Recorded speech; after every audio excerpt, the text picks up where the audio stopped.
ராமநாதபுரம் அருகே ரயில்வே சுரங்கப்பாதையை அகற்றி மேம்பாலம் அமைப்பதற்கு ஏற்பாடு செய்து கொடுத்த மத்திய நிதியமைச்சர் நிர்மலா சீதாராமனுக்கு கிராம மக்கள் நன்றி தெரிவித்துள்ளனர். மேலும் ஊராட்சியில் தீர்மானம் நிறைவேற்றியதோடு தேசிய நெடுஞ்சாலையிலிருந்து குறிப்பிட்ட கிராமத்திற்கு செல்லும் சாலைக்கு நிர்மலா சீதாராமன் சாலை என பெயர் சூட்டியும் மகிழ்ந்தனர்.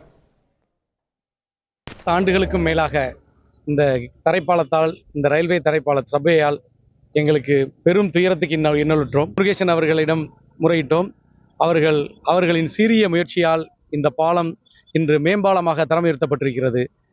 இதற்கு மூல காரணமாய் இருந்த மத்திய நிதியமைச்சர் நிர்மலா சீதாராமன் அவர்களுக்கும், உத்தரவு பிறப்பித்த ரயில்வே துறை அமைச்சர் வைஷ்ணவ் அவர்களுக்கும் எங்களது நெஞ்சார்ந்த நன்றியை தெரிவித்து மத்திய நிதியமைச்சர் நிர்மலா சீதாராமன் அவர்களை பெயரையை சூட்டுவது என ஏகமனதாக தீர்மானம் ஏற்றினோம். எங்களுக்கு ஒரு 5 கிராமம் இருக்கு. லாந்தை, கண்ணெண்ணை, திருப்பண்ணை, சின்ன தாமரக்குடி, பெரிய தாமரக்குடி, ஒரு 5 கிராமம் நாங்கள் சேர்ந்தவங்க அங்கே இருக்கோம்.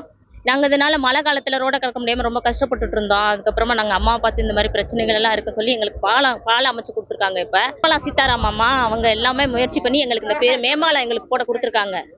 மேம்பாலம் போட்டு எங்களுக்கு தரதா சொல்லியிருக்காங்க. அதனால நாங்கள் ரொம்ப சந்தோஷமா இருக்கோம். எங்கள் ஊர் மக்கள் எல்லாருமே செய்திகளை உடனுக்குடன் தெரிந்து கொள்ள உடனே சப்ஸ்கிரைப் பண்ணுங்க.